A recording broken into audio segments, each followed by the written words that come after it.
চৌগাছার ভিতরে বেস্ট নান রুটি আর গ্রিল কোথায় পাবেন, আর সাথে থাকবে মোগলাই পরোটা, আরও পাবেন চিকেন চাপ। কোথায় গেলে এই সব কিছু একসাথে পাবেন সেটাই আজকে এই ভিডিওতে শেয়ার করব। আর যেখানকার ডেকোরেশনটাও অনেক সুন্দর। হ্যালো এভরিওয়ান, আসসালামু আলাইকুম, welcome back to my new another blog. আজকে চলে যাচ্ছি চৌগাছাতে ওপেন হওয়া নতুন একটি রেস্টুরেন্টে, যেটার নাম হচ্ছে কস্তুরী হোটেল অ্যান্ড রেস্টুরেন্ট। এটার লোকেশন হচ্ছে ইসলামী ব্যাংকের ঠিক অপোজিটে। আর এখানে কিন্তু এটা গ্রাউন্ড ফ্লোরে করেছে। আসলে এটা অনেক এরিয়া নিয়ে করেছে, যেখানকার সবকিছুই আমার কাছে মোটামুটি অনেক ভালো লাগছে। আমরা ঢুকতেই প্রথমে চোখে পড়লো যে তাদের রান্নার যত যন্ত্রপাতি আছে, যেখানে রান্না করে সবকিছুই সামনে। আর ঢুকতেই চোখে পড়লো চিকেন চাপগুলো আর মুরগিগুলা পুরানোই আছে, এখন জাস্ট আপনারা চাইলে সেভাবে আপনাদেরকে পরিবেশন করবে। তারপরে আমরা আস্তে আস্তে ভেতরের দিকে প্রবেশ করলাম। আর ভেতরে ঢুকতেই দেখলাম অনেক এরিয়া নিয়েই এই রেস্টুরেন্টটা করেছে। আর প্রথমেই ঢুকে চোখে পড়লো ক্যাশ কাউন্টার, যেখানে আপনারা খাবার অর্ডার করবেন।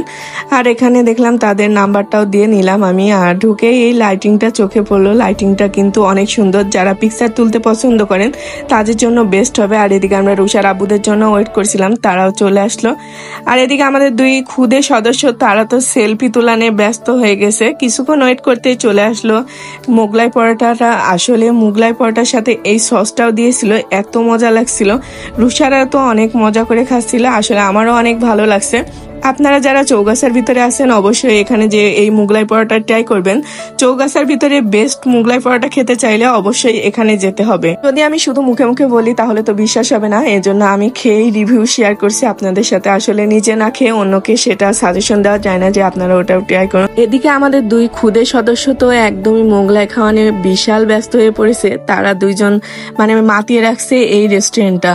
তারপরে এদিকে আসতে দেখলাম যে চিকেন চাপগুলো সুন্দর করে কুক করে দিচ্ছে, এত সুন্দর করে ভেজে দিচ্ছে যে দেখলেই খেতে ইচ্ছা করছে। এদিকে মুরগি পুরানো শুরু হয়ে গেছে। আমরা কিছুক্ষণ ওয়েট করতে মুরগি পুরানোটা নিয়ে চলে আসলো। যেহেতু আমরা বেশ কিছুজন ছিলাম সেহেতু আমরা একটা আস্ত মুরগি অর্ডার করেছিলাম। যেহেতু এইভাবে আস্ত মুরগি তো খাওয়া সম্ভব না, সেজন্য বললাম যে এটা সুন্দর করে পিস পিস করে দিতে। আর তারাও সুন্দর করে একটা কাইসির সাহায্যে ছোট ছোট পিস করে দিচ্ছে, যেটা আমাদের খেতেও সুবিধা হবে। দেখুন কত সুন্দর টুকরো করে দিল। তারপরে আমাদের খুদে সদস্যদের লেগ পিস খাওয়া লাগবে, যার কারণে আমরা তাদের দুইজনকে লেগ পিস দিয়ে নিলাম। আর তারা তো মহা খুশি হয়ে গেছে লেগ পিস খাওয়ার জন্য।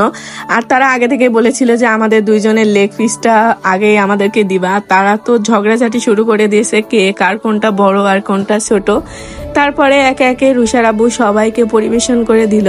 আসলে চৌগাছার ভিতরে যে এত সুন্দর একটা খাবার পাওয়া যাবে এই রেস্টুরেন্টে না গেলে বুঝতামই না। এখন আমি এটা ট্রাই করছি। আমরা এসেছি কস্তুরী হোটেলে, আর এখানে আমরা গ্রিল আর নানগুতি নিয়েছি। এখন এটা খেয়ে আপনাদের সাথে রিভিউ শেয়ার করবো। এখন মাংস ছিঁড়ে নিয়ে এসে টক, মেয়োনিজ আর শসা। এখন এটা খেয়ে দেখবো কেমন টেস্ট। বিসমিল্লাহ।